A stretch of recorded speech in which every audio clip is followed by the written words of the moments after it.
আমি তো আছি, তোমরা কেমন আছো? জি আপা, আলহামদুলিল্লাহ। আপা আমার চিনছেন? আমি ছাত্রলীগের যুগ্ম আহ্বায়ক, গোপালগঞ্জ সদরের আপা। হ্যালো হ্যাঁ। আপা, আপনাকে খুব মিস করতেছি আপা। দেশের অবস্থা তো খুবই বলো তো। আপা, দেশের অবস্থা তো খুবই খারাপ আপা। আমাদের খুবই খারাপ। সবার উপরে শুরু করছে এখন খুন করা। আপা, আর ওই যে আজকে গতকালকে রাতে তো আপনার পার্টি অফিস থেকে 6 জনকে গ্রেপ্তার করছে, মানে গোপালগঞ্জের পার্টি অফিস থেকে আপা। আপনি নিউজ জানেন কিনা আপা? হুম। আমরা তো বাড়িতে ঘুমাইতে পারতেছি না আপা। এটা প্রশাসন খুব মানে খারাপ করতেছে, যৌথ বাহিনী অভিযান করতেছে আপা, এই অবস্থা। হ্যালো। হ্যাঁ, ওখানে তো একজন শিবির আর একজন হলো ছাত্র দল, তাদেরকে বসাইছে এখন গোপালগঞ্জে। জি আপা, এটা আসলে গোপালগঞ্জে এখন আপা আমার আমার আসলে আপনার সাথে অনেকদিন ধরে কথা বলার ইচ্ছা ছিল, বাট আপনি ধরছেন, অনেক ধন্যবাদ আপা। আর আমাদের গোপালগঞ্জে একটা দিক নির্দেশনা দিবে এরকমের একজনকে একটু সেট করলে আমাদের জন্য ভালো হয়। আর দ্বিতীয়ত তাহলে সারা বাংলাদেশের নেতাকর্মীরা হয়তোবা নামতে পারতো। হ্যাঁ, একজনের নাম বলবা, সাথে সাথে তাদের একটা মামলা দেবে এবং গ্রেপ্তার করে নেবে। ও, তাহলে তো ওইটা আসলে, তাহলে তো সেটাও তো আসলে, তাহলে আমাদের কোন দিকে যে যাব আপা আসলে? আহ, না, নিজেদেরই করতে হবে, যে জায়গায় যার অবস্থান থেকে কাজ করতে হবে। আপা আমার ইউনিয়ন হলো বুড়াশি ইউনিয়ন। এই যে আপনি যে নৌকায় করে চলতেন, মানে যে রাস্তা দিয়ে যেতেন। জি, হ্যাঁ, আমি চিনি। জি আপা। তো যার যার এলাকা নিয়ে সে সে কাজ করতে হবে, আর সবাইকে সাবধান করতে হবে। আর ওই গোপালগঞ্জ যা বলছে, গোপালগঞ্জ যখন হাত দিচ্ছে, জি তো আপা। গোপালগঞ্জে যে হাত দেয় তার কিন্তু হাত পড়ে। জি আপা, জি আপা, জি জি তো গোপাল। গোপালগঞ্জে হাত দিলে এটা ভালো হবে না। জি আপা। আপা আপনি ভালো আছেন তো আপা? আমি ভালো আছি, আমি ঠিক আছে। আমি এই যে কথা বলছি সারা বাংলাদেশে, কারণ কালকেই প্রজ্ঞাপন দিছে জি আপা। এনএসআই, র্যাব, ডিজিএফ সবাইকে রিপোর্ট, আইজিপি কে ডেকে এমএস বলে দিছে, মানে আওয়ামী লীগ, আওয়ামী লীগের সাবেক এমপি, বর্তমান এমপি, ভবিষ্যতে এমপি হতে পারে, জি আপা।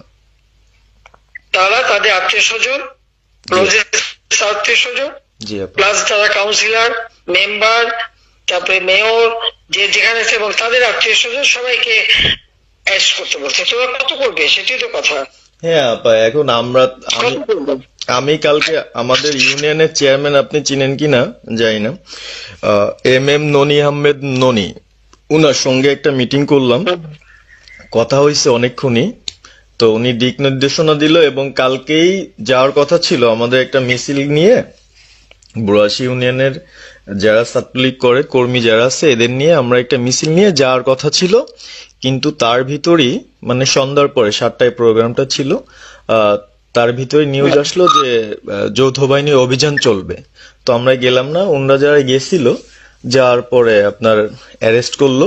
আর ওই যে পিছন দিয়ে যে গেটটা আছে না আপা, ওই গেট দিয়ে হয়তোবা 4-5 জন ধরেন যে চলে গেছিল বাইরে। এই অবস্থা। আর আমাদের যারা আসলে আমরা দলকে ভালোবাসি, আহ, আপনাকে ভালোবাসি, সংগঠনটাকে সুন্দরভাবে সচ্ছল রাখার চেষ্টা করতেছি, আহ, এদের খুব ডিস্টার্ব করতেছে খুবই। আপনার যেদিন জন্মদিন ছিল ওই দিন আমরা আমাদের ছোট ভাইদের দিয়ে, বঙ্গবন্ধু কলেজের ওদের দিয়ে আপনার অনুষ্ঠানটা ওরা করতেছিল, কেক কাটছিল, এর ভিতরে ওসি নিজে এসে ওদের কলার ধরলো। মানে খুব অ্যাক্টিভ যে 4-5 জন ছেলে আছে, হিমেল, তারপর বাপ্পি, রেয়াজ, সাকিব, তারপরে সাব্বির, এরা বঙ্গবন্ধু কলেজের আসলে, আহ, আমরা আমি ব্যক্তিগতভাবে যতটুক না করতে পারতেছি ওরা ততটুক করতেছে। এবং আমরা একটা মশাল মিছিলও করলাম সেদিনও আপনার। আর্মি আমাদের পরবর্তীতে ওদের বাসায় যে ঝামেলা করলো, আমি একদম সামনে ছিলাম। আমি আপনার ওই ছবিটা পাঠাইছি, আপনি দেখছেন হয়তোবা। আর প্রত্যেকটা মিছিল মিটিং ইনশাল্লাহ আপা থাকি, কিন্তু এলাকার এমন একটা পরিস্থিতি সৃষ্টি হচ্ছে, সেটা হলো আপনার 75 পরবর্তীতে যেভাবে মানুষজন ভয় পাচ্ছিল, সেই জিনিসটা আপা সবাই করতে চাচ্ছে। মানে জোর করে আসো আমাদের দলে যোগ দাও, মানে দোকানে বসলে, চার দোকানে বসলে অনেক কিছু শোনা যায়, অনেক কিছু বোঝা যায়, কিন্তু এখন আহ, আমাদের দরকার সারা বাংলাদেশে, মানে আমার ক্ষুদ্র জ্ঞান থেকে বলতেছি, সারা বাংলাদেশে যে একটা সংগঠনটা চালাবে, আপনি সভাপতি থাকবেন এবং ভারপ্রাপ্ত যদি কাউকে কোনো দেওয়া যায় যাকে ভালো মনে করেন, তাহলে আমাদের সারা 64 জেলা। জি আপা, দাঁড়াও দাঁড়াও দাঁড়াও, এত পাকা কথা এখন বলার সময় না। সরি আপা। এখন যার নাম দেবো তাকে সবার আগে অ্যারেস্ট করবে, জি আর তার নামে সবার আগে মামলা দেবে। জি আপা। আপা আমাদের মাঝে মাঝে ওই যে প্রেস, মানে কালকে যে প্রেসটা দিচ্ছেন এটা আমি সুন্দর পড়ছি, অনেক ভালো লাগছে এবং আমি আমার ফেসবুকে ছাড়ছি। হ্যাঁ, ওটা আমি নিজে দেখে দিছি, আমি কারেকশন করে দিছি এবং আমাদের খুবই- ফেসবুক ওটা দেওয়া হচ্ছে, ওইভাবেই যাবে। আর আমাদের আমরা কয়েকজন নেতা ঠিক করে দিছি, তারা বিভিন্ন ইস্যুতে একটা করে স্টেটমেন্ট দেবে। জি আপা। আমার অনেক, আর তুমি নাম দিতে বলো, হ্যাঁ শেখ সেলিমের নাম দিয়ে দাও, সে চালাক। না উনি কিভাবে, উনি উনি তো মানে আমাদের তাহলে কে চালাবে? আমাদের কে চালাবে? আপনি যারে বলবেন। যাদের আমি জানি বলে তো হবে না, তোমাদের এই যে বাস্তবতা বুঝতে চাও না কেন? জি আপা। এখনই যার নাম দেবা তখনই সে অ্যারেস্ট হবে। তাহলে আপনি। সাজার খান, জি হ্যাঁ সাজার খান নামছে, সব তাকে অ্যারেস্ট করছে। জি আপা। বসে বসে মানে কার কাছ থেকে কি পাকা কথা শুনে বলে তো লাভ নাই। জি আপা। এটা তো নর্মাল, আমাদের তো নর্মাল রাজনীতি করতে দেবে না।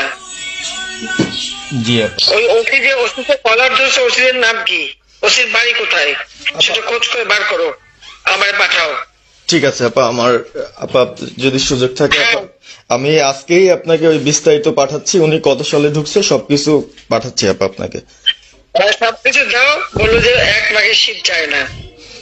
ঠিক আছে আপা। 15 বছর দেশ বেতন ভাতা বাড়াইছি, রেশন বাড়াইছি, এই পুলিশের সবকিছু করে দিছি, জি আপা। আর্মিদের করে দিছি। জি। এ পর্যন্ত যে কজন সব আমার 2 বছর পাওয়া। জি আপা। আর এখন একেবারে ওই সুৎখর ইউনুসের কথা শুনে লাফাচ্ছে, আর ওই জামাতের ওরা কয়দিন আছে, জি আপা। সামনের 1 মাস থেকে কিনা দেখো। জি আপা। জি আপা, দোয়া করেন আপা, আর আমি আপনাকে। 1 মাস থেকে কিনা দেখো, তখনই আপনারা যারা বেশি বাড়াবাড়ি করেন কোথায় যাবেন সেটা বুঝে নিয়েন। জি আর এই তালিকা সব করে রাখো। আপা। আর যারা এই যে ঘর বাড়ি ভাঙা পোড়ানো, তাদেরকেও হিসাবটা নাম রাখো, এবার যেন ভুল না হয়, পরে এর চাচা, ওর মামা, ওর শ্বশুর, ওর শাশুড়ি, এইগুলি যেন না হয়। আপা। এবার গুইলে গুইলে গুইলে গুইলে হিসাব নেওয়া হবে। জি আপা। জি আপা। আমি গত 2001 কিচ্ছু বলিনি, আমি 2009 সরকার এসেও আমি ওসব কাউকে কিছু বলিনি, আমি দেশের উন্নয়ন করছি। আল্লাহ এরপরে যদি আল্লাহ যদি সুযোগ দেয়, তার আগে যারা আমার নেতা কর্মীকে হাত দিচ্ছে, কোপায় কোপায় ছাত্রলীগে মারতেছে, প্রত্যেকের এক একটা শিক্ষা আমি দিয়ে ছাড়বো। আর আমি যেটা বলি আমি তা করি।